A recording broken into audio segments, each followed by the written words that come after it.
Genius Warlock. Chapter 296. Ark Orphanage. As per Carver's provided information, the paladin Joanna hailed from the Ark region of Galos, specifically Ark Orphanage. Joanna was left abandoned at the orphanage during a harsh winter. Despite her young age, she displayed a cheerful demeanor, compassion, a strong sense of justice, and remarkable physical abilities. She became the pillar of support for everyone at the orphanage. Not only did she catch the attention of the villagers, but she also drew the interest of the local priest. Impressed by Joanna's exceptional character, the priest granted her the opportunity to undergo the paladin's examination. Demonstrating her remarkable abilities, Joanna was promptly selected as a paladin candidate. The details of the examination and her training remain unknown to me. However, it is certain that the Parter Church started contributing to Ark Orphanage, thanks to Joanna. Carver had meticulously researched the financial records, photographs, and individuals associated with Ark Orphanage.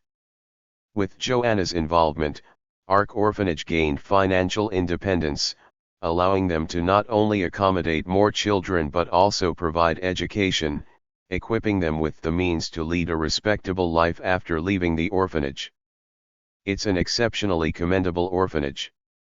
Instead of merely raising them like livestock, they offer a path to self-sufficiency.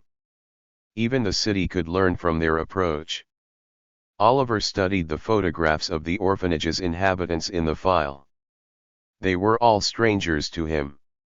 At that moment, Carver interjected. Unfortunately, the situation has taken a sudden turn for the worse. What happened? Due to a reduction in donations from the Parter Church, the situation has deteriorated. As the support increased, they increased the number of children and educational expenses, so it's only natural that things have become difficult now. Surprised by the unexpected news, Oliver inquired about the reason behind the reduction, but Carver simply shrugged. I couldn't ascertain the cause. It's confidential information. However, we can speculate from a secular perspective. Speculate? Yes, reducing donations could mean that there is no longer a motive to provide financial aid or, perhaps, they wish to exert control and subdue them. It was a plausible deduction. Money had a way of silently strangling people.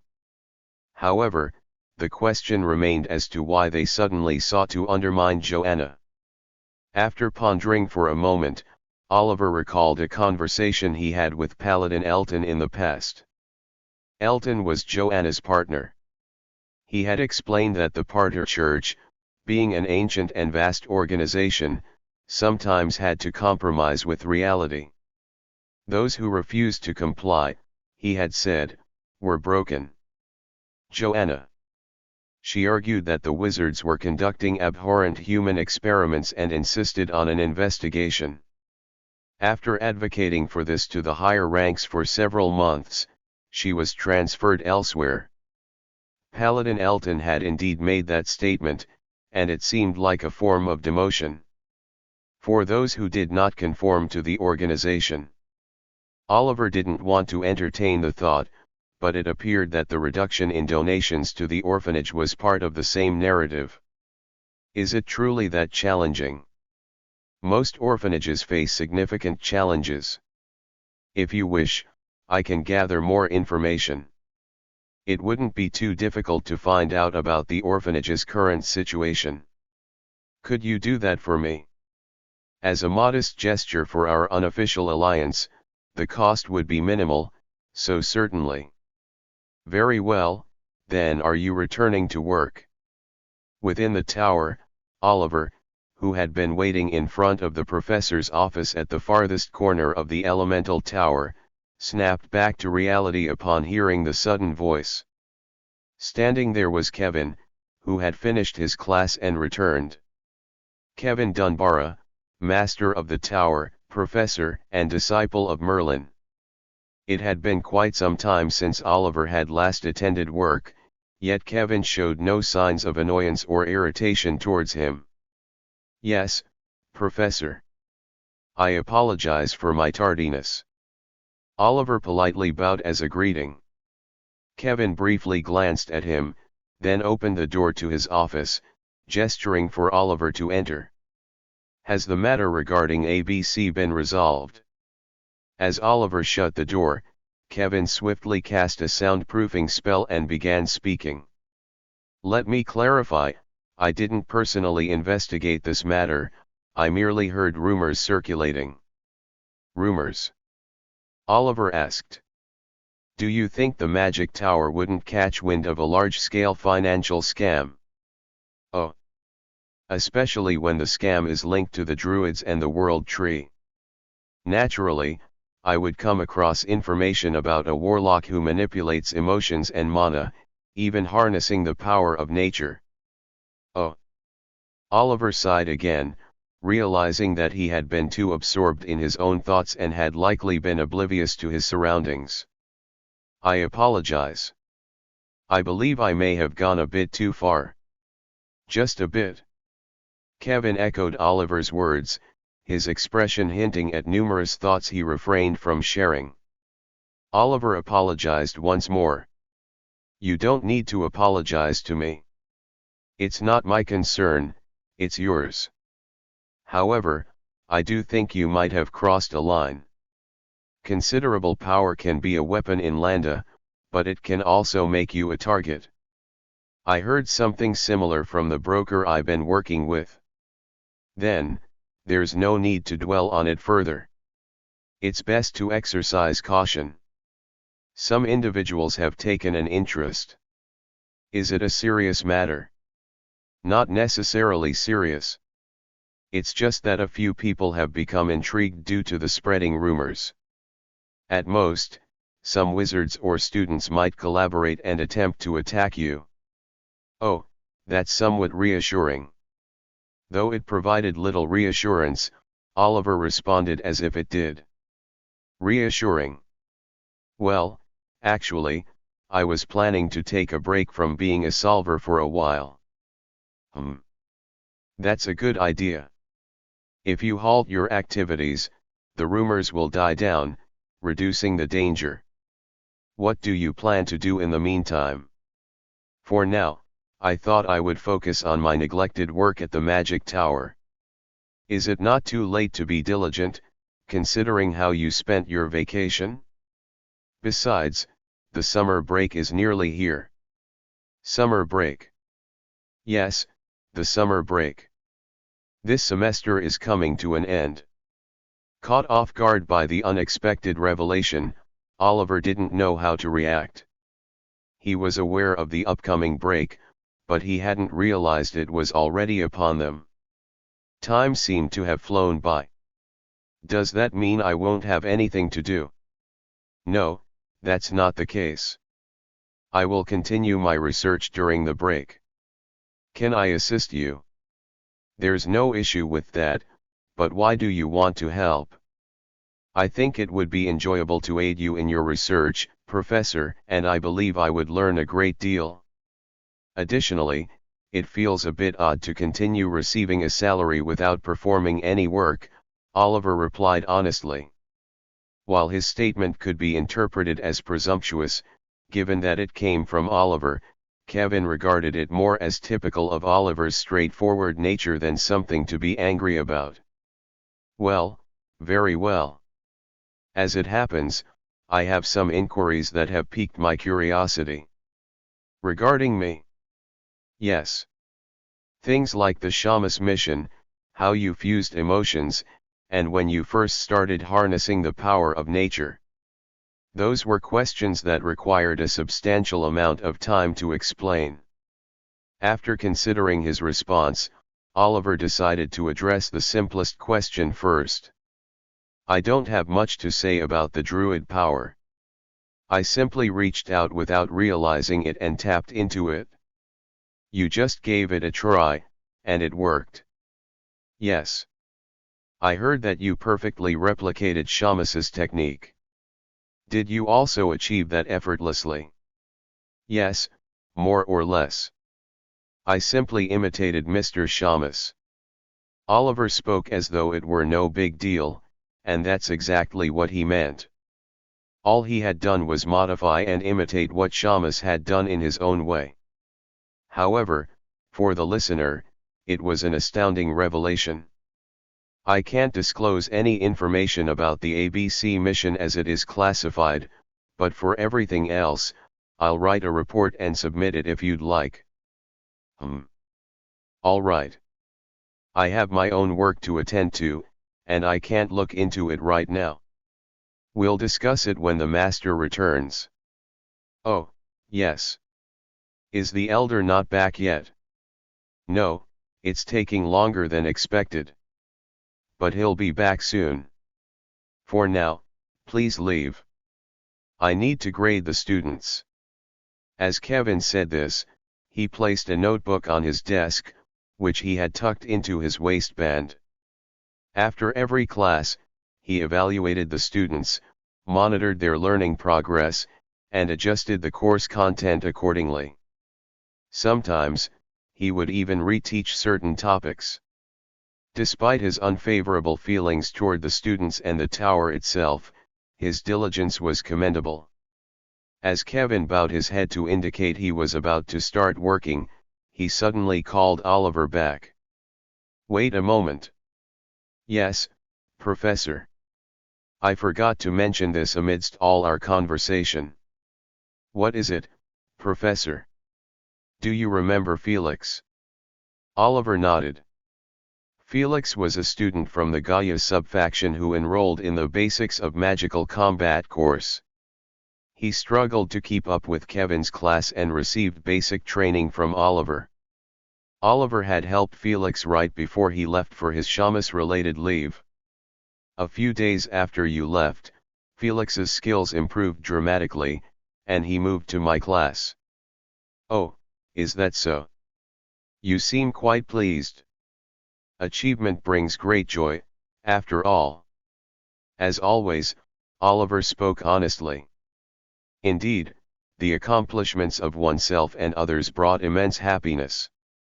When witnessing the achievements of others, how could one not be pleased and eager to learn something new? Shamus's growth served as a prime example of how others' growth could contribute to Oliver's own progress. Oliver was curious. Has Felix's skill improved significantly? Yes, his physical strength and mana capacity were decent, but he always struggled with mana control. However, that issue has been resolved now. He has become quicker and more flexible in using mana, and his magic combinations have improved as well. Once the obstacle that held him back was cleared, his skills progressed rapidly, and the improvement is quite noticeable. That's a relief. But because of that, some strange rumors about you have started circulating. Felix has kept quiet, but people noticed that you met with him a few times. Some students believe you must have done something. Fortunately, it appeared that Felix had kept his promise. Upon speaking with Felix, Oliver had asked him to keep everything a secret except for Kevin if he achieved any significant progress. But why did you mention that the method came from the far eastern desert? Elder instructed me to mention either the east or the desert. So, I combined them. I thought it would be a good choice since both are intriguing. What an unexpected way of thinking. Anyway, due to that, some might approach you out of curiosity. Keep a low profile. Yes, I'll keep that in mind. I have no intention of exploiting the situation, so I'll follow your instructions. Good, then you may go. Excuse me. If it's all right, may I ask a question? This time, Oliver directed his question to Kevin. What is it? I'm curious about what grade student Felix will receive. Oliver wanted to know how Felix had been performing. It was wonderful that Felix had joined Kevin's class, but there were already a significant number of students in that class. If he continues to work hard like this, he has the potential to score quite high on the final exam. Fortunately, one student dropped out, which makes things a bit easier. Someone dropped out? Who?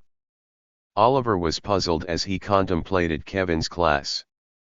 Many initially looked down on Kevin's class because of his red man status, but gradually they became captivated by Kevin's unique sincerity and passion, causing them to diligently follow the class regardless of their personal opinions. But suddenly, someone had quit. It didn't make sense. Derek Redhill. I suppose he hit a wall. Chapter 297. The wall. It wasn't an official term, but more like a slang with various interpretations. It could represent a limit to growth based on talent, or perhaps a limit to growth within the magic tower due to said talent. Though it had different meanings, at its core, it remained the same, an enigmatic yet instinctive word. However, despite its familiarity, Oliver couldn't fully grasp Kevin's meaning. Are you referring to student Derek? You seem quite skeptical. To be honest, I am a bit. And indeed, Oliver was. He had faced Derek in two separate encounters. The first took place during a class at the Magic Tower, and the second was at an investment party. Throughout these face-offs, Oliver witnessed Derek's remarkable improvement in skills. He had transitioned from merely casting spells for attack to combining different forms of magic, enhancing both efficiency and power. Derek even displayed control over space by utilizing the unique attributes of fire magic, showcasing a profound understanding of the arcane arts. In particular, his final move, a colossal whirlwind blended with flames that engulfed the entire stadium, was truly commendable. Oliver had abandoned his usual approach of dismantling magic by targeting weak points in the spell formula, instead using his quarterstaff to quell the flames through sheer force. Honestly, I don't particularly like his personality, but his talent is commendable. He grasps the core concepts quite well when I teach him, Kevin admitted. It's not just talent, his willpower is also impressive, Oliver added. Really? Yes, usually when a strong attack is neutralized, people hesitate. But student Derek, even after his flames dispersed in the air, continued his assault while being engulfed by them. That requires exceptional fighting spirit. With sincerity and no hint of exaggeration, Oliver conveyed his genuine observations. Kevin stared at Oliver as if analyzing him. Truly interesting. What do you mean? It's nothing. I don't disagree with what you've said. Derek, the lad, is arrogant, but he is equally tenacious. Once encouraged, he keeps up with even the most challenging lessons. However, there are different kinds of willpower. Different types. Yes.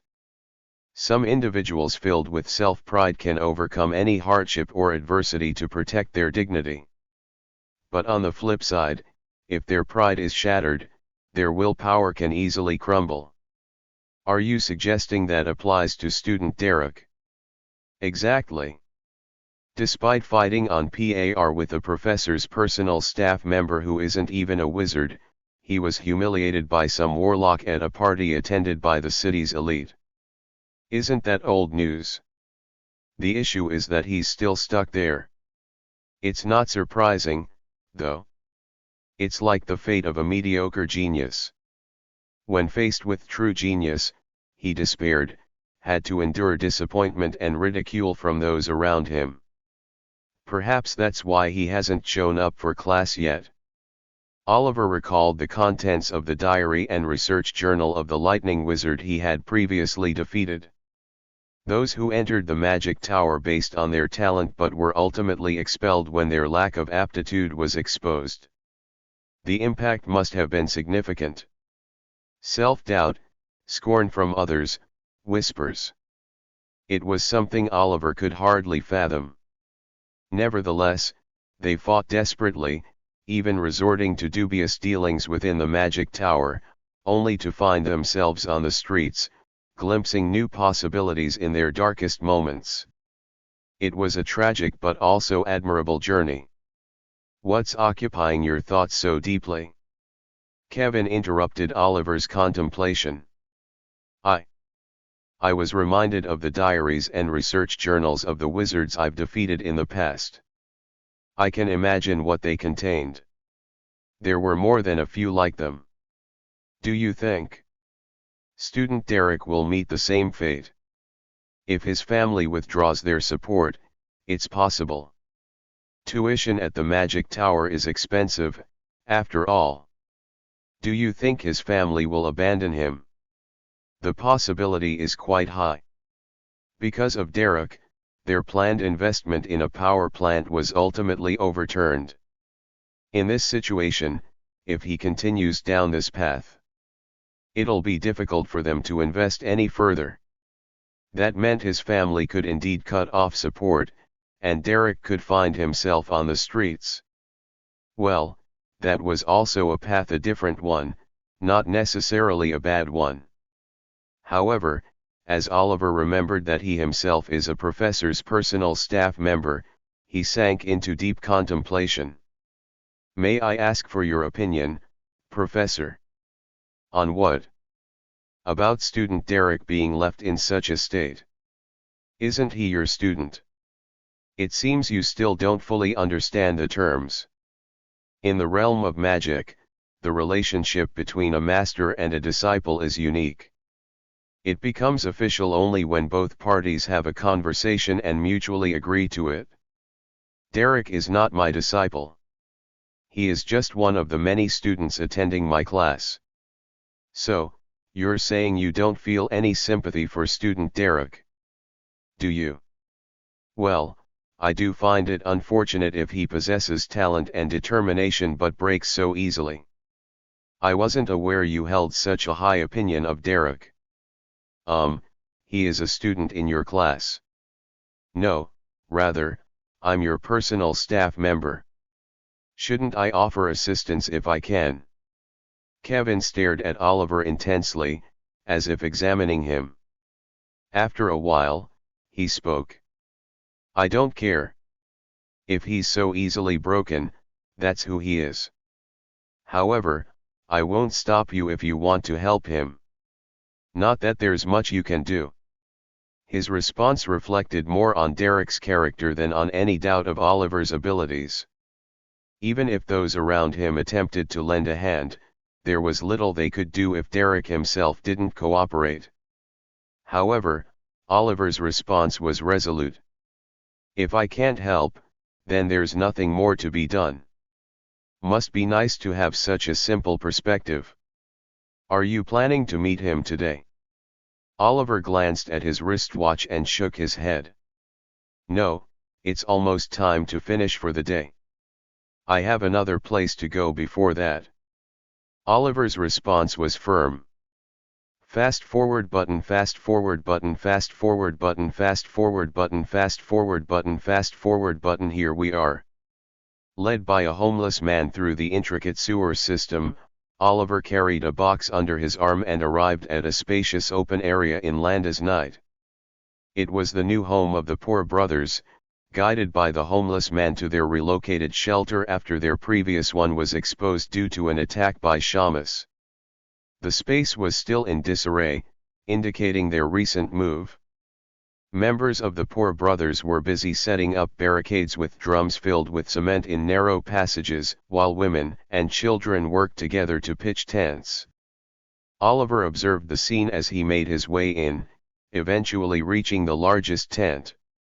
This was where Kent, the leader of the poor brothers, resided. Are you here? The homeless man called out to Kent, who emerged from the tent, leaning on his quarterstaff like a walking stick. Dressed in his customary beanie and long coat, Kent's injured arm hung limply from his sleeve. Hello, Mr. Kent, Oliver greeted him upon sight, and Kent responded with a smile. The homeless man who had guided Oliver promptly left, receiving Kent's gratitude before his departure. Kent then invited Oliver into his tent. "Are you feeling all right?" Oliver asked. "What can I say? Everyone's working while I'm just taking a break. Anyway, thanks for your concern. Is that box filled with alcohol?" Kent teased, pointing towards the box Oliver carried. It was a light-hearted jest to alleviate Oliver's worry. "No. Drinking alcohol while you're injured hinders the recovery process." "True, but it's a bit disappointing." "So, what's inside?" "It's a prosthetic," Oliver revealed, opening the box. "It doesn't look like an ordinary prosthetic. It's a golem prosthetic." Indeed, it was true. Inside the box was an arm, not made of wood or rubber, but crafted from stone, a magical arm formed through the fusion of magic and stone. That's not an inexpensive item. That's why it guarantees high performance. Will you accept it? Despite thinking it was too much, Kent nodded after seeing the earnest expression on Oliver's face. "Thank you, I'll gratefully accept it. I'll go to the technician first thing tomorrow to have it installed." Kent expressed his gratitude. Oliver handed him a business card and a receipt from his pocket. "This is where I purchased the product. If you take the receipt with you, they'll proceed with the procedure. Thanks for thinking of me. I've heard that the golem prosthetic procedure is quite painful." "Yes, I've heard the same. They have to tear the flesh to connect the nerves with the golem parts, so it's undoubtedly a painful process," Oliver responded based on what he had heard. Kent smirked. "Thank you so much. You've given me the courage to go through with it." "Well, if the procedure is successful, it's said to be much more functional than the original arm. You'll even be able to reach distant objects without getting up. That's quite an advantage. I'll gather the courage and get it done." "Thank you." "Why are you thanking me? I'm the one receiving help. Did you come here just to deliver this?"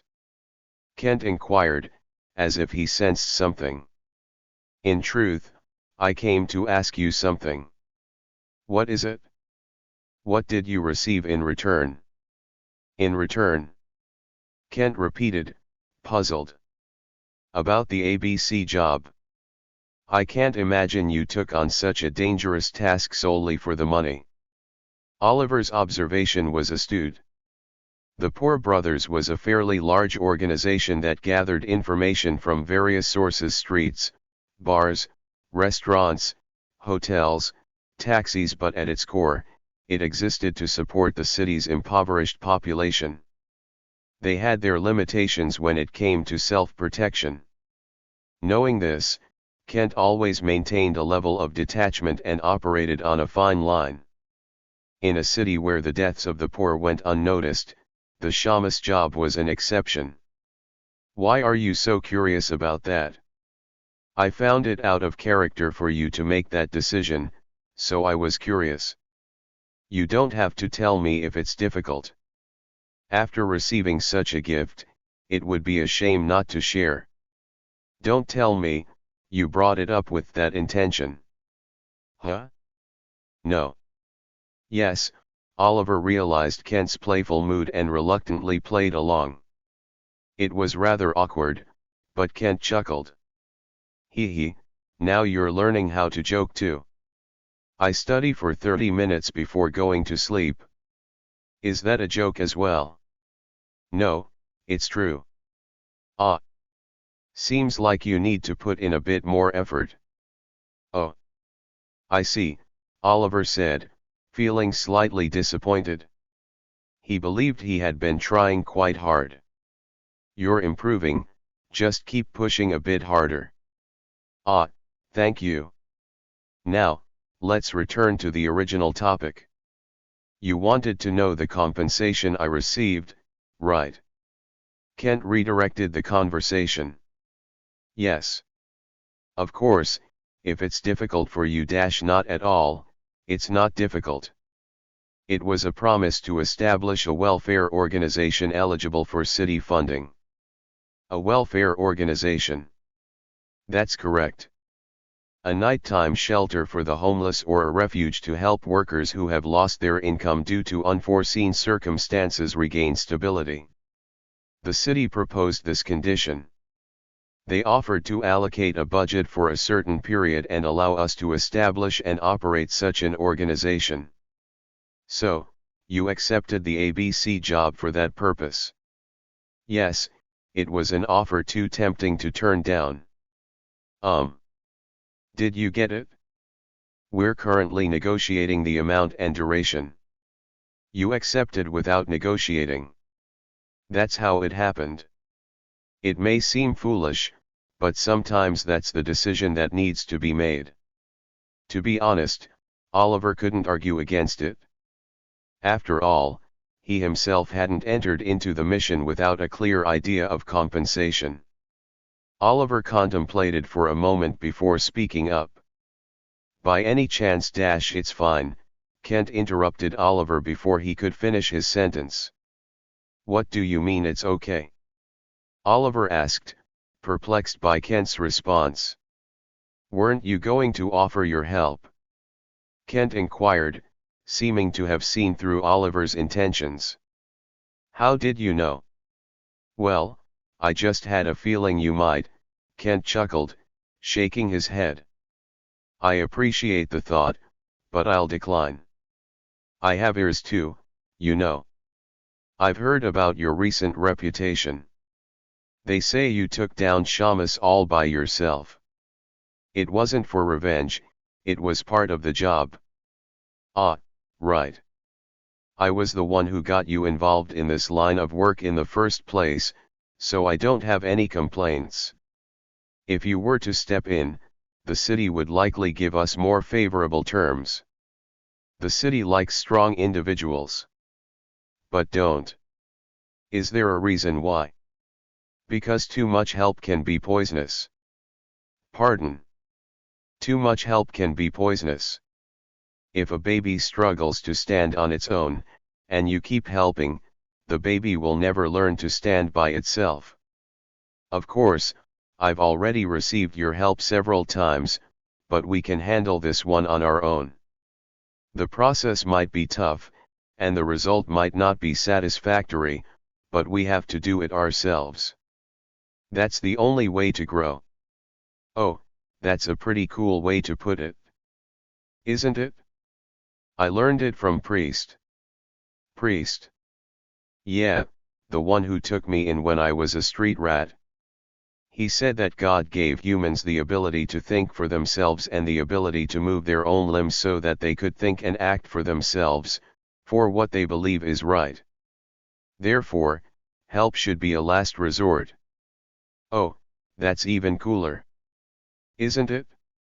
So, I'll decline your help for now. If I ever really need help, I'll ask for it then.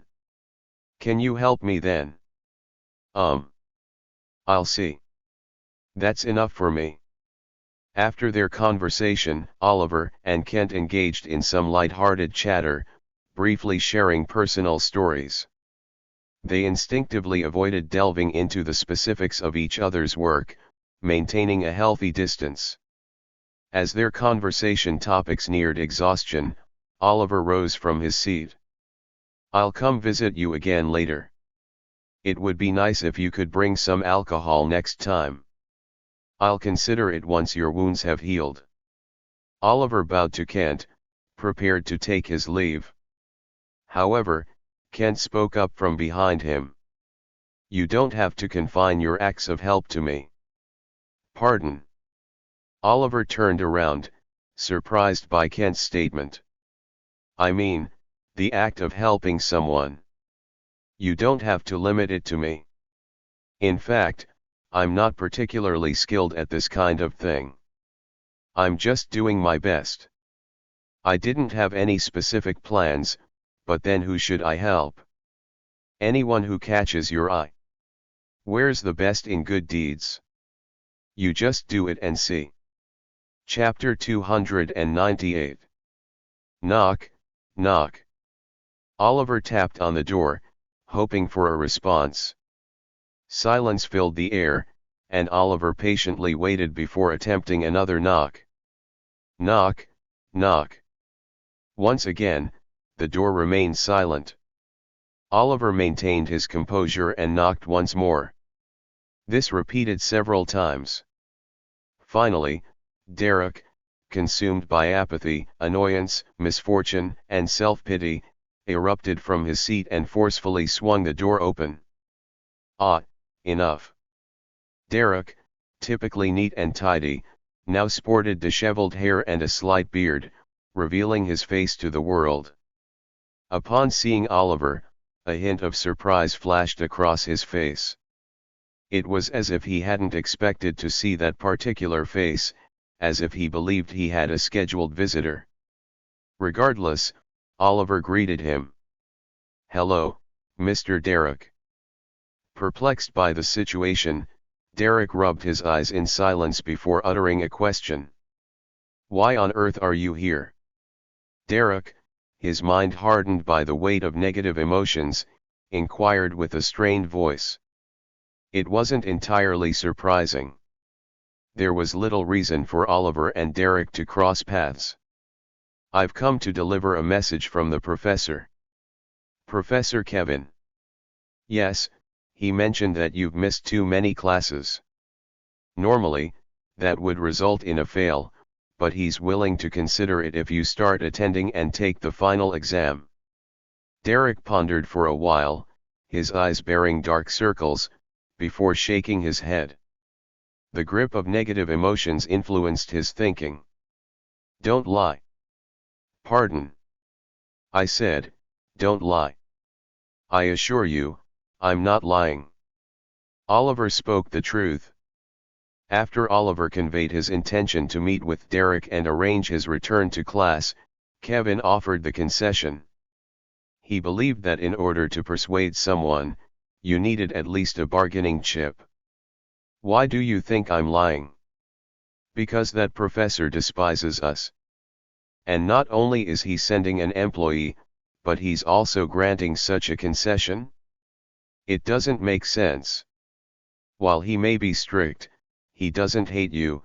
Well, he might have a slight dislike, but he doesn't lie." Oliver recollected Kevin's usual demeanor and corrected his words.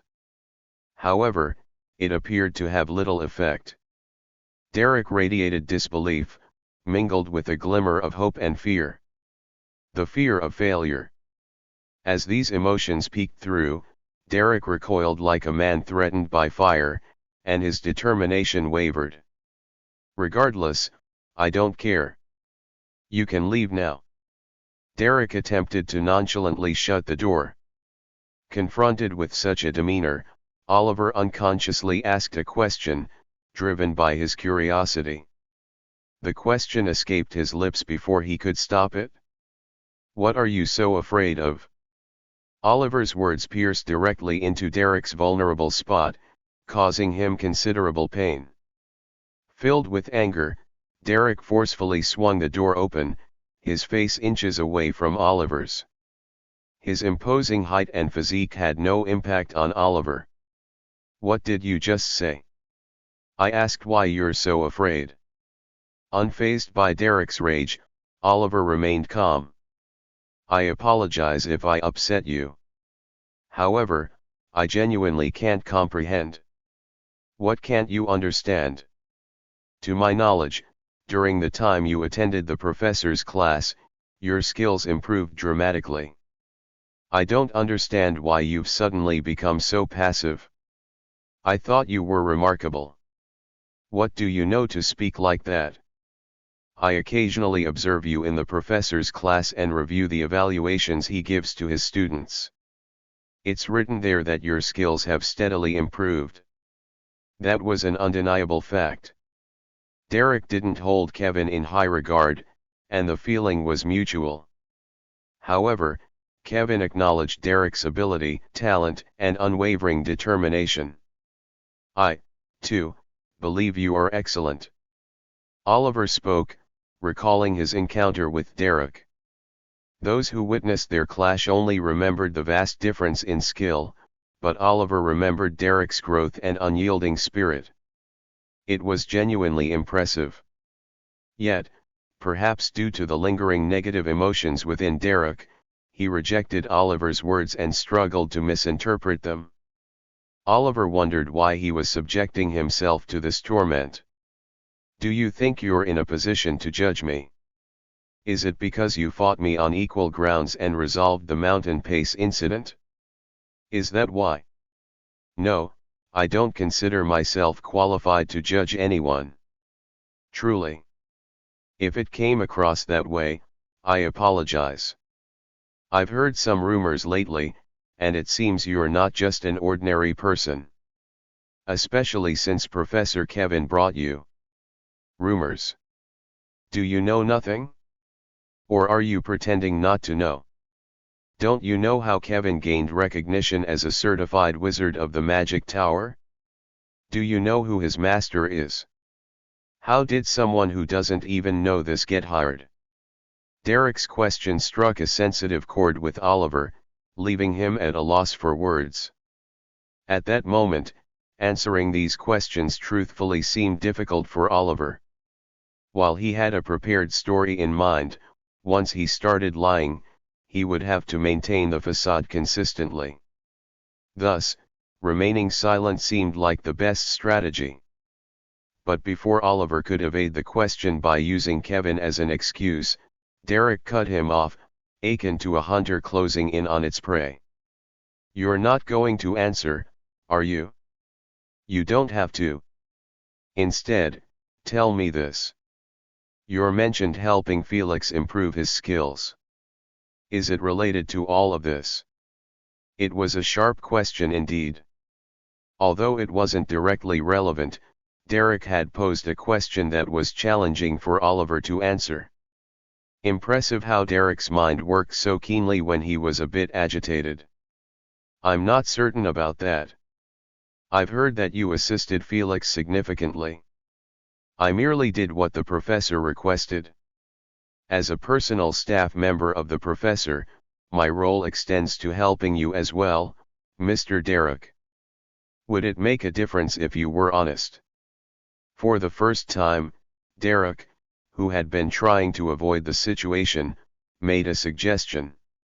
Determination fueled his emotions. There was a faint but unmistakable spark ignited within him.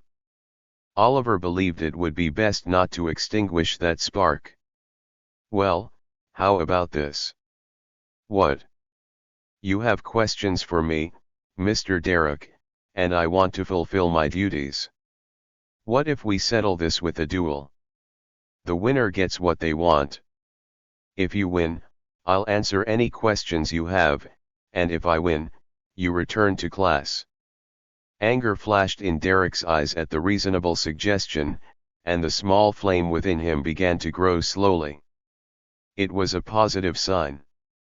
"Are you suggesting that you can easily defeat me right now?" "No, I never assumed that anyone would definitely win. There's a possibility that you could defeat me, Mr. Derek, just as there's a possibility that I could defeat you. What will you do?" "Wait, I'll retrieve my sword." A resounding noise reverberated through the elemental magic combat training room of the tower. Oliver closed the distance and delivered a swift kick to Derek's leg. With a sharp sound, Derek staggered, feeling the pain. Damn! Confusion, shock, and anger swept across Derek's face. However, amidst these emotions was a fighting spirit, a determination not to lose. While this spirit was fueled by negative emotions, Derek, who had been trapped in powerlessness, was slowly regaining vitality. "Damn you!" Derek overcame the pain in his leg and swung his long sword at Oliver. Ordinarily, one would instinctively retreat when faced with a sweeping arc from such a massive sword. However, instead of retreating, Oliver blocked the attack with a tonfa infused with mana, using it as a shield, and followed up with a punch from his other hand. Bang! Derek swiftly retracted the long sword, which had been blocked by the tonfa, and defended against Oliver's strike. Impressive reflexes. Undeterred, Oliver recalled Shamus and Duncan's fight, twirled the tonfa in one hand, caught Derek's long sword with a hook-like motion, and pulled. His intention was to disarm him. However, it seemed to be a miscalculation. There was no resistance, and the blade simply followed the motion. Oliver hurriedly blocked the incoming longsword with his other tonfa. Bang! Once again, the clash of metal echoed. In that moment, Derek's emotions shone brightly. Seizing the opportunity while displaying intense concentration, he saw through Oliver's precarious balance of power, exerted strength in his arm, yanked the longsword forcefully, snatched one of Oliver's tonfas, and threw it aside. The tonfa flew into the air and landed on the ground. Derek, who had been maneuvered without being able to utilize significant magic until now, had finally gained control. In that brief yet seemingly eternal moment, Oliver observed Derek's actions. Rather than charging forward, Derek took a few steps back and attempted to engulf his longsword in flames. He was attempting to utilize his specialty fire magic. "I don't think that's a wise choice." Oliver spoke up, then connected a thread of mana to the tonfa that had flown behind Derek and swiftly pulled it back. The mana thread didn't just fly back, it followed Oliver's intended path, colliding with Derek's longsword blade that was charged with mana and on the verge of igniting. Bang! Once again, Oliver's tonfa and Derek's longsword clashed, causing the spell being cast to misfire due to the impact. Flames and scattered mana filled the air. Derek became flustered, and Oliver capitalized on that momentary lapse to close the distance. Using both tonfas as shields, he approached swiftly. Jack dash.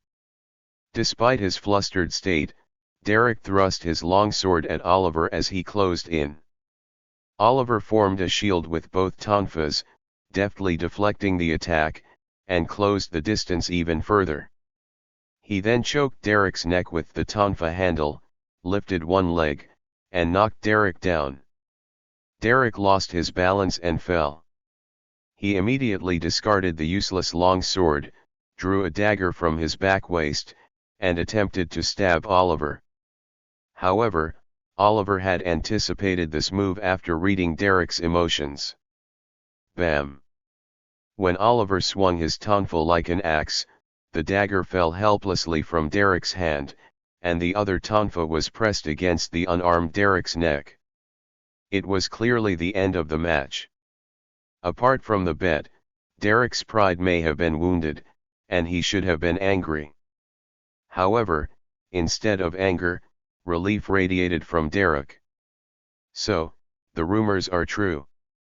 "What rumors are you referring to?" The rumor that you're a mercenary or an experiment that the professor picked up during his war wizard days." Oliver tilted his head at the unexpected words. "Huh? Well, isn't that technically correct? I met the professor for the first time during his war wizard days, and I was working as a solver at the time. Although not entirely accurate, it was a somewhat fitting story." Derek continued speaking. "If that's not the case, then it doesn't make sense for you to be so strong. The story that you're a lazy kid from a wealthy family doesn't make sense either." "What do you mean by a lazy kid from a wealthy family?" "Only those who pay their way into the tower spend their vacation like an employee of the professor." "Ah. What's your true identity?" Derek inquired, but Oliver simply shook his head. "Sorry, but it appears that I've won the bet." Derek shook his head. "Hey, do you know how the outcome is determined in a wizard's match without a referee?" "No. One side surrenders or is completely incapacitated."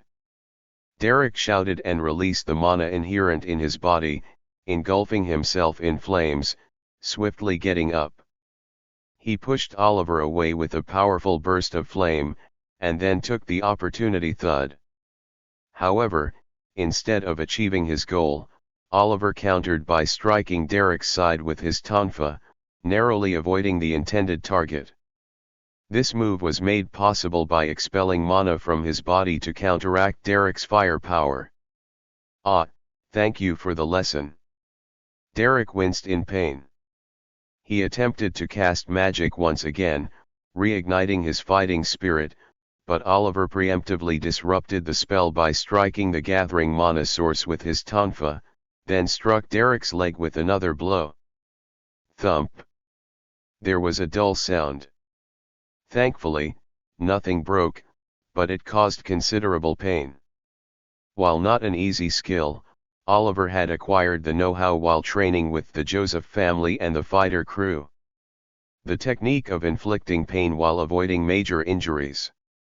Oliver struck Derek's back, limiting his mobility, then targeted his shoulder when he attempted to counterattack, and finally aimed at his side, which had recovered. Derek's body contorted in pain. Oliver looked down at Derek and felt awkward. He had to knock him out because Derek wasn't the type to surrender, but he wasn't sure how to accomplish that without causing harm. Striking his head could prove fatal. Eventually, after careful consideration, Oliver decided to continue striking Derek until he surrendered. Thump. Thwack. Bang. Boom. Thud dash. After a prolonged assault, when Derek was exhausted, he asked a question. Why did you hide your skills to this extent? First, let's knock you out, and then we can talk. Ah. Oliver halted his attack when he noticed Derek's emotional state. Derek no longer possessed the will to fight. It wasn't broken by fear or pain, rather, it seemed like he had accepted something. I didn't exactly hide them. I merely acted according to my position and role. You seem familiar with this kind of training. Have you done it often? A little. After contemplating for a while, Oliver answered. In truth, he had a prior arrangement to do it again tonight with the fighter crew in District X Chapter 299. Hate bullet. As the sun descended, Oliver aimed his hate bullet directly at Joe from the fighter crew. His finger became a metaphorical gun, loaded with emotions ready to be unleashed. With a swift motion, the emotions surged to the tips of Oliver's fingers and were promptly fired off, flying straight towards Joe's face. However, Joe skillfully defended himself, calmly shielding his face with his arm to block the concise and forceful attack. Clang! Oliver's hate bullet collided fruitlessly with Joe's black suit and armor glove, vanishing into nothingness. Oliver had put all his seriousness and strength into that shot, without holding anything back. Impressive, Oliver exclaimed, leaping into the air. He wrapped layers of his black armor around the tip of his quarterstaff, forming a spearhead, and brought it down with all his might. The attack possessed immense physical strength, capable of shattering not only golems but even Shamus's wooden armor. Oliver intensified the force of gravity in his powerful strike, while Joe, instead of evading, prepared to withstand the blow by pulling back one fist. It was a wise decision. Joe's black magic gloves were as thick as exoskeleton gloves, making avoidance futile. Meeting the attack head-on was the better choice. Just like driving a nail into the ground, Oliver slammed his quarterstaff downward, while Joe concentrated the power of his glove on one arm and swung his fist upward, as if punching the sky. Bang! The collision between the quarterstaff and Joe's fist unleashed a small shockwave accompanied by a deafening roar. Nearby windows shattered, and the members of fighter crew watching the spectacle closed their eyes and covered their ears. After a moment, As the roar subsided, the members of fighter crew opened their eyes one by one and gazed ahead. Before them stood Joe, who had withstood Oliver's blow, and Oliver himself, admiring the torn spearhead. Joe had boldly faced Oliver's attack head-on. The members of fighter crew watching were astonished by the sight, expressing their admiration and cheering for Joe with a resounding "Oh!" Oliver was among them. "That's truly impressive," Oliver commented, observing the torn black armor spearhead wrapped around the end of his quarterstaff. The spearhead had a tear on one side, akin to an iron bead caught in a cutter, with emotion seeping out from the wound. "When did you learn to reshape your fist?" Oliver inquired, glancing at Joe's pointed fist, resembling a hydraulic hammer. "Since I became fully accustomed to the black suit and armor. I found it more efficient to transform it rather than simply enlarging it." "Like this," Joe explained. He concentrated the power of his glove on one hand, increasing its size and forming it into a claw that reached out towards Oliver. Instinctively, Oliver attempted to defend himself by swinging his quarterstaff, but as previously demonstrated, the current strength of both Oliver and Joe was comparable. Consequently, Oliver's attack was caught in Joe's claw. Squeeze. Once again, Oliver marveled at Joe's prowess. Not only did Joe skillfully handle the black suit and armor, but he also utilized them with greater depth than Oliver. However, what impressed Oliver even more was Joe's emotional state. Joe had yet to ensure victory, but he was prepared to land a solid blow on Oliver. It was the epitome of determination. When Joe asked him to be their leader before, he had his doubts. Yet, it seemed his concerns were unfounded. Joe was actively striving for personal growth. "It's not over," Joe declared, gripping Oliver's quarterstaff while transforming his other fist. This time, it took the shape of a hammer, with the intention of smashing the quarterstaff. "Oh, that could pose a problem," Oliver acknowledged, discerning Joe's intentions. He channeled the emotions gathered at the end of his quarterstaff, causing an explosion of anger. The explosion was formidable, fueled by the substantial amount of emotions that had formed it. The watching members of fighter crew exclaimed in shock as they witnessed the spectacle. It was not unfathomable. In the past, Joe would have been shattered to pieces by such power. But that was not the case now. At most, Joe endured enough damage to stagger his life force, and his black magic gloves were only partially destroyed, flung far away and embedded into a wall. Oliver directed a black magic spell towards the disoriented Joe. Targeting a dartboard materialized between Oliver's hand and Joe's torso, as Oliver intensified the obsessive emotions, drawing Joe closer. Joe was pulled toward Oliver, unable to resist. Wearing the same black suit and armor as Joe, Oliver formed a massive fist with one arm, swinging it around and completely obliterating Joe's partially destroyed gloves.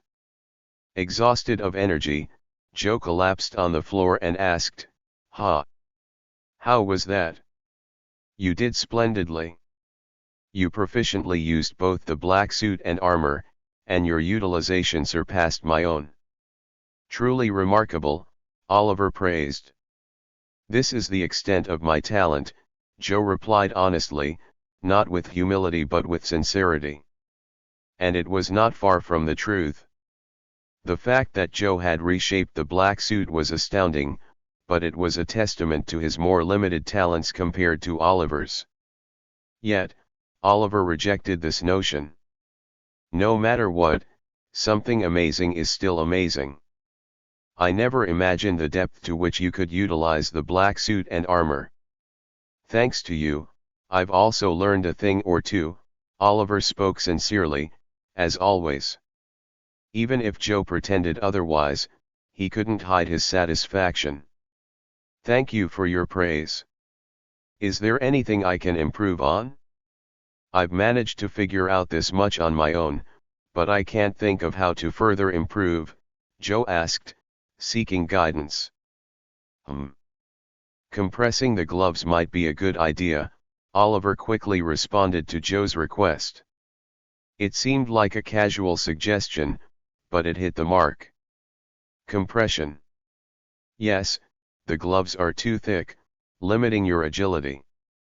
This forces you into a firepower battle, which isn't ideal. By compressing the gloves, you'll maintain power, restore mobility, and see improvements, Oliver explained, pinpointing an issue that Joe had instinctively noticed. Joe reluctantly agreed, but he was also at a loss. But isn't compression a challenging task? I'll think of a way as well. Additionally, it might be good to practice with fire weapons. Fire weapons? Yes, I don't mean for you to learn long-range attacks, but rather to transform your black suit into black magic, like Lost Bomb. This will significantly increase the power of your close-range attacks. In the past, you weren't skilled enough to consider this, but now that you have perfect control over the black suit, a little more practice should make it possible. Just when Joe thought the conversation had concluded, Oliver presented a new task. However, instead of feeling exasperated, Joe felt invigorated by the possibilities. Is there any way I can acquire long-range attack methods? It's not a big problem when I'm part of a team with support, but sometimes I have to fight alone. I wonder.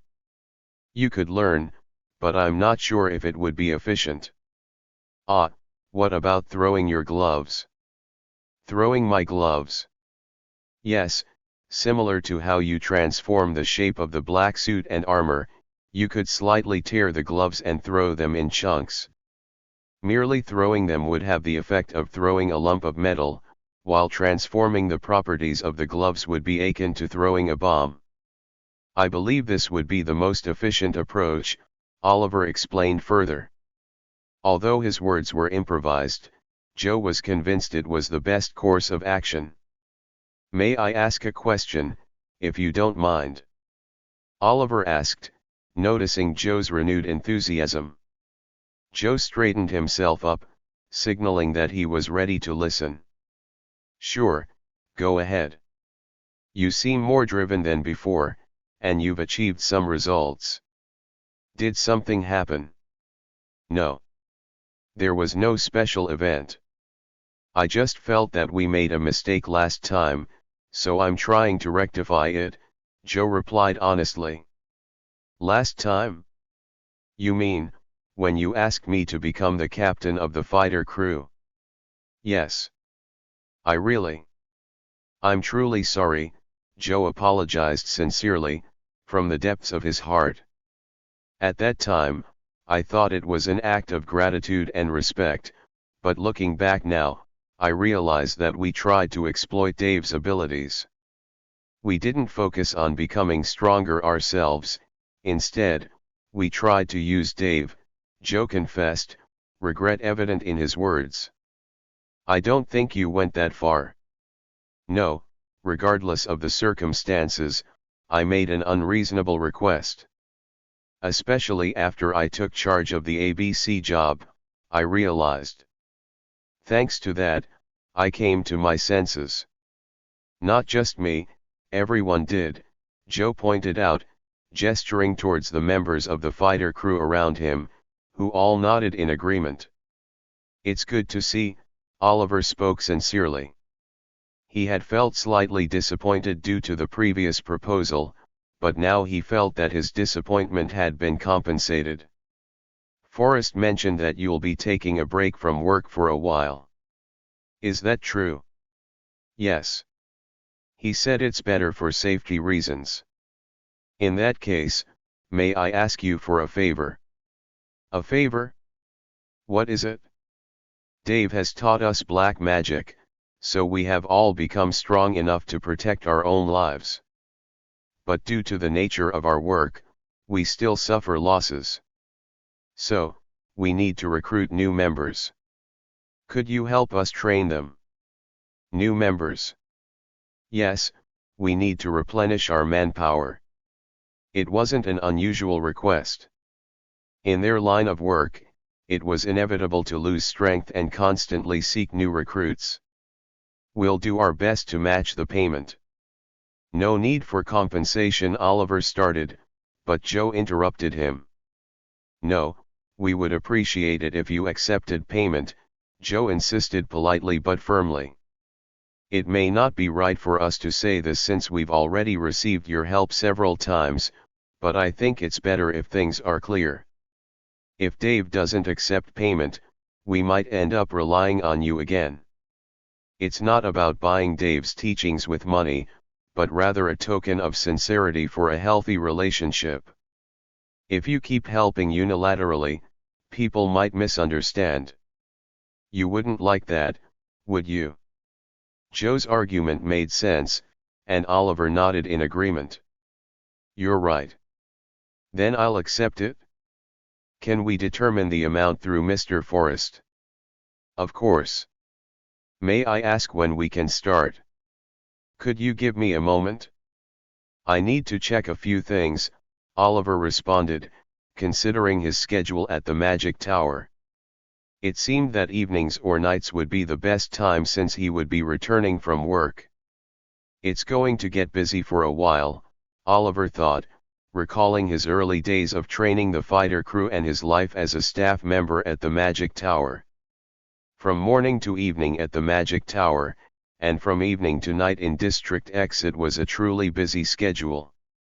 Not that he minded. Should I start keeping a training log from now on? Oliver contemplated, considering the increased workload.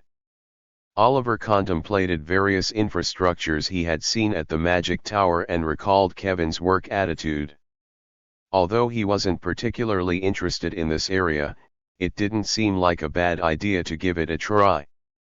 Just as Oliver was about to respond to Joe, a loud voice boomed through the crowd of spectators from the fighter crew. Oh! They still lockin' horns, huh? That salty friendship between men, it warms my heart like a campfire ready to burst. Oliver turned his head to see Ewan pushing his way through the crowd. The crowd reluctantly made way for him, grimacing at his presence. Corpstal Sniper and Duncan followed closely behind him. Oliver approached Ewan and asked, "Are you done with your business?" "Nah, something new's popped up on the horizon. I reckon it's a mighty fine plaything, and boy, it sure is a hoot. You reckon you could toss one my way?" It was an unexpected request. The first to react were Corpstal Sniper and Duncan, who accompanied Ewan. The child second, inside the sniper, aimed the sword and shotgun at Ewan's head from behind, spewing curses like a machine gun. Duncan quietly retrieved his meat tonfa, prepared to swing it if necessary. Oliver raised his hand to stop them. "Calm down, everyone." At Oliver's words, the excited child second and the silently furious child fourth exchanged glances and slowly put their weapons away. It was more of an effort to restrain themselves for Oliver's sake rather than truly calming down. Oliver spoke up. "I'm sorry, Mr. Ewan. I can give you the corpse dolls, but I can't give you the child." "But I got a hankerin' for it," Ewan shamelessly demanded.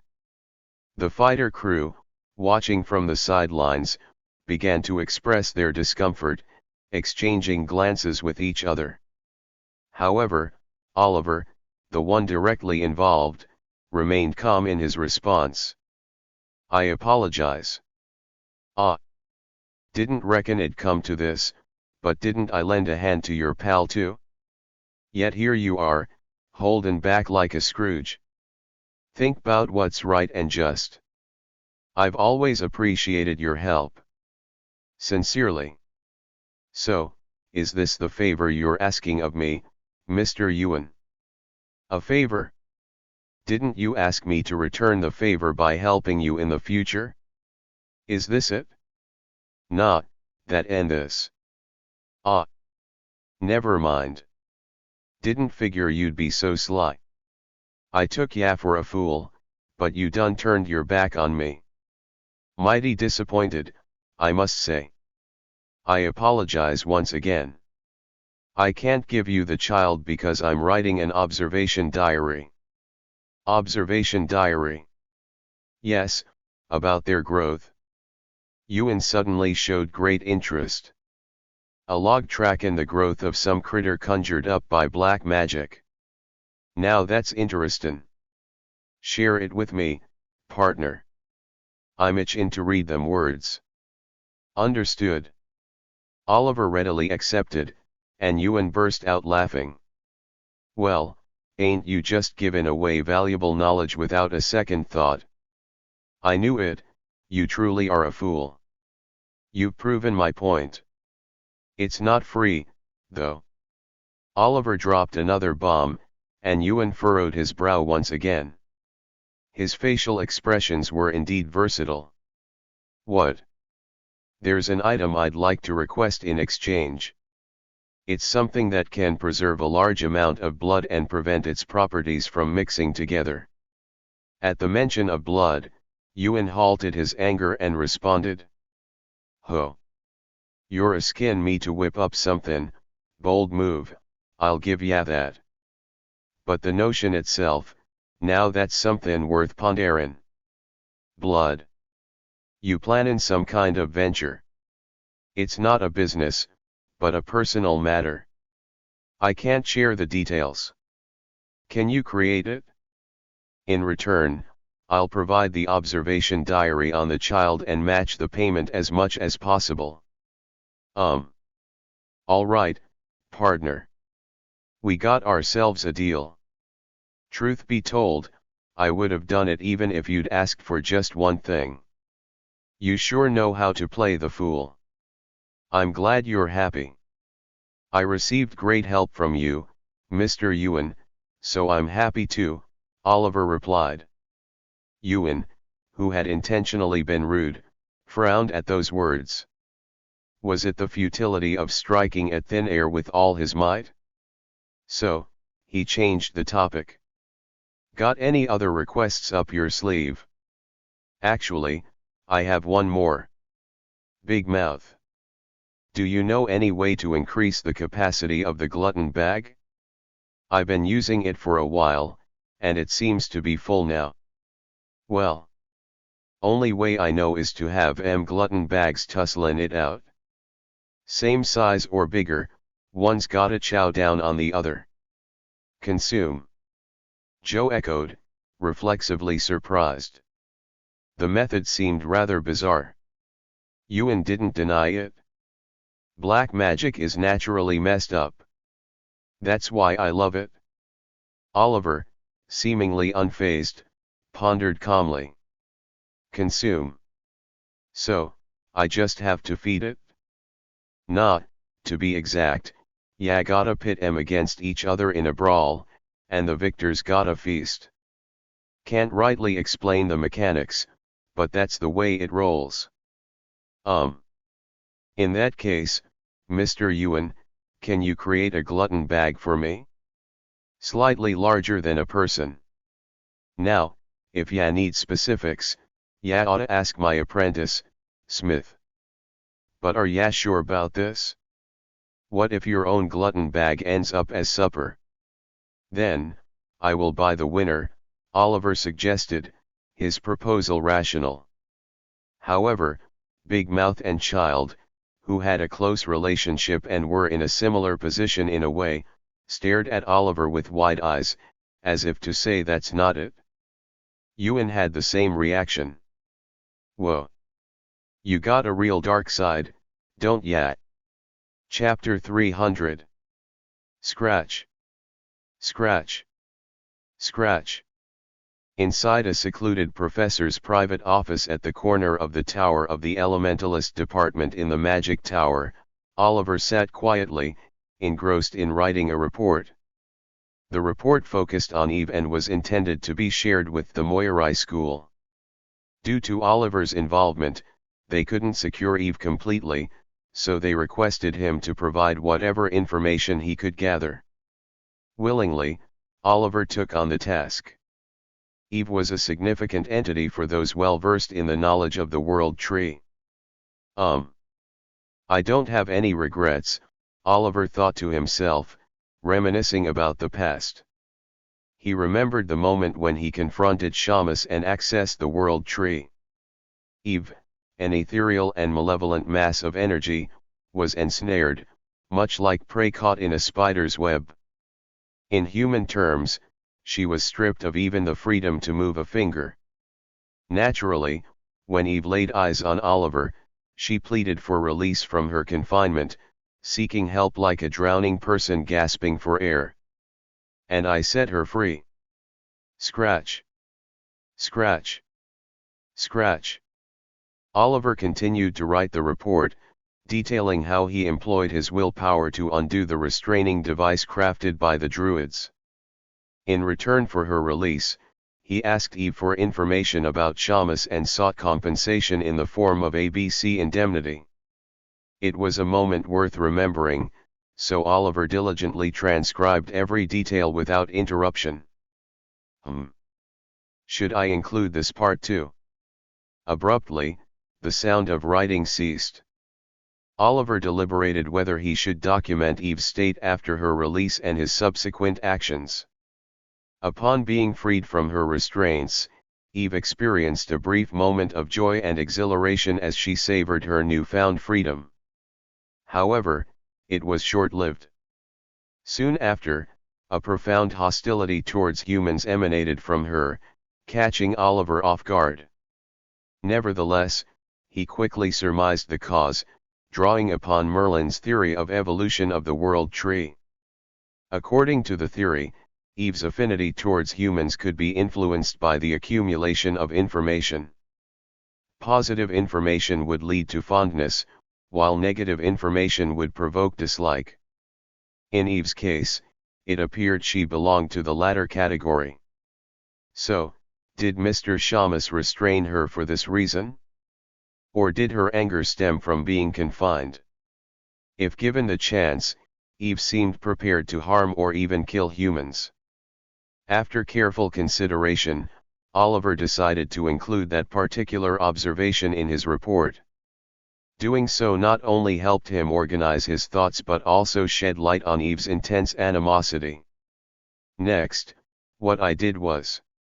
Oliver mumbled, preparing to write about his actions following his assessment of Eve's condition. Knock. Knock.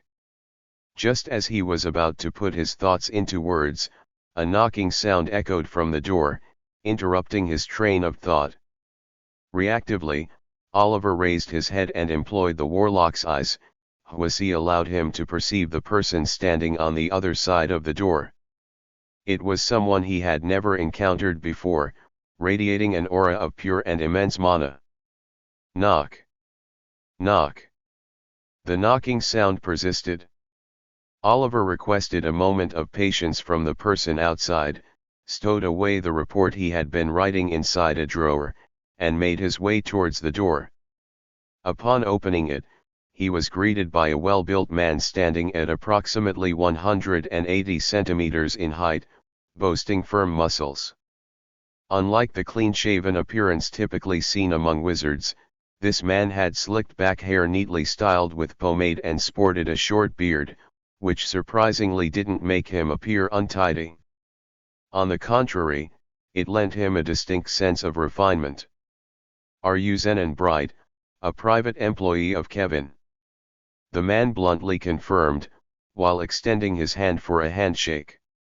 Oliver, caught off guard, reflexively responded, "Yes, who are Terrence from the Roar family." "Nice to meet you," the man introduced himself as Terrence, gripping Oliver's hand with an uncharacteristic warmth commonly absent among residents of the Magic Tower. Terrence's hand movements were swift, and his grip firm, but it was his cufflink that caught Oliver's attention. Engraved on the button was a roaring lion, a symbol that sparked a faint sense of familiarity within Oliver's mind. "Are you all right?" Oliver responded, slightly delayed in his reply. Ah. Nice to meet you, Mr. Terence. Mr. Just call me Terence comfortably. Anyway, I'm glad to meet you. Did Kevin not mention my name? Typical. Do you know Professor Kevin? Know him? He even asked me to substitute for you. In that moment, Oliver realized that Terence was the person Kevin had brought in to cover for him during his vacation following the ABC incident. He said he was a talented war wizard. I guess he wasn't lying, Oliver, observing Terence's physical condition and the powerful mana emanating from him. It was clear that Terence was a highly capable individual. Don't stare too much. Although I'm handsome, I'm not into men, Terence playfully remarked, blending jest and seriousness. Oh, sorry. I did hear about you indirectly from Professor Kevin, but I never imagined we'd meet like this. I also never imagined that lone wolf Kevin would hire an employee. That's why I came out during my vacation. I was curious. But, it seems like it wasn't a waste, Terence remarked, studying Oliver intently and displaying a sense of satisfaction.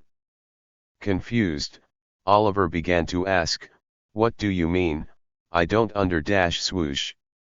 Suddenly, Terence threw a punch that halted just in front of Oliver's nose. The punch was incredibly fast, even infused with mana, making it quite powerful. The wind pressure whipped Oliver's hair.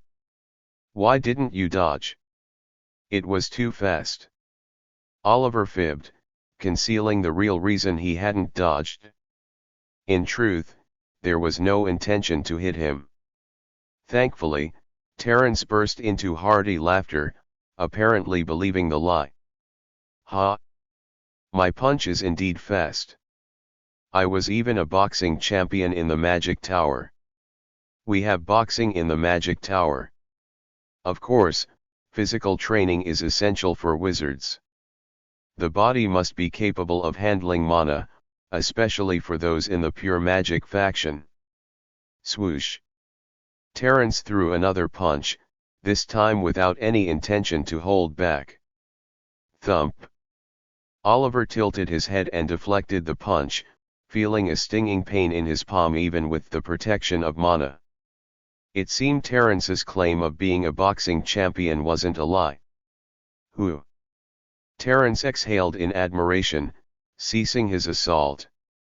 He observed Oliver, who had assumed a defensive posture, and relaxed his stance.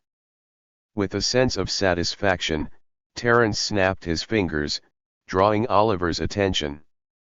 The rumors seemed to be true. Rumors? Oliver asked, unsure of how to respond. Derek had mentioned something similar, but Oliver had brushed it off. Now, it seemed he couldn't ignore it any longer. Yes, rumors. They say Kevin brought a mercenary or experimental subject from the battlefield. It seems those rumors were not unfounded, huh? Terence continued to probe, not easily letting go of his suspicions. Overwhelmed, Oliver struggled to find the right words. However, he noticed that Terence's actions lacked malicious intent, offering a small comfort. "May I ask why you're so curious?" Oliver inquired, trying to understand Terence's motives. "I'm just interested. The fact that Kevin is associating with someone. As I mentioned earlier, the reason I took on this annoying task during my vacation is because of that," Terence replied, revealing his genuine curiosity. "I can only feel sorry for you if that's the reason you helped me during your vacation."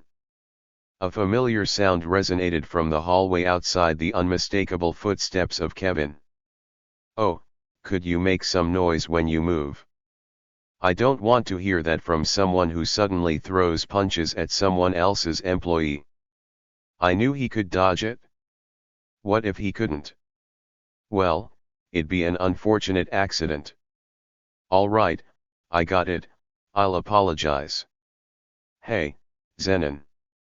I'm sorry for the sudden punch. Can you forgive me? Terence sincerely apologized, his tone reflecting genuine remorse. If you were curious, it can be overlooked, Oliver replied, willing to let the incident slide. Oh ho ho. This guy is quite the tough one too, huh?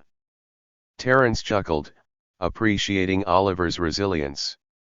Kevin, on the other hand, didn't find it amusing, but Terence seemed unperturbed by his reaction. Observing their exchange, Oliver couldn't help but inquire further, emboldened by their banter. Are you two friends? No, Kevin replied curtly. Yes, Terence responded cheerfully. The stark contrast in their answers left Oliver puzzled. Terence explained with a cheerful tone, Hey, don't be too harsh. We are comrades who crossed the line together. Kevin's reaction remained stoic, not providing any additional information. Could it be that the reason you came to the magic tower at my request was to get on my nerves? That's part of it. But the biggest reason is to persuade you to reconsider your ill-fitting role as a professor and consider something more suitable like the military. What do you think? Military duty is enough for me. Well, then there's nothing I can do. Uncle has been looking for you. It's not a joke, they could give you a prestigious position if you're interested. I'm good.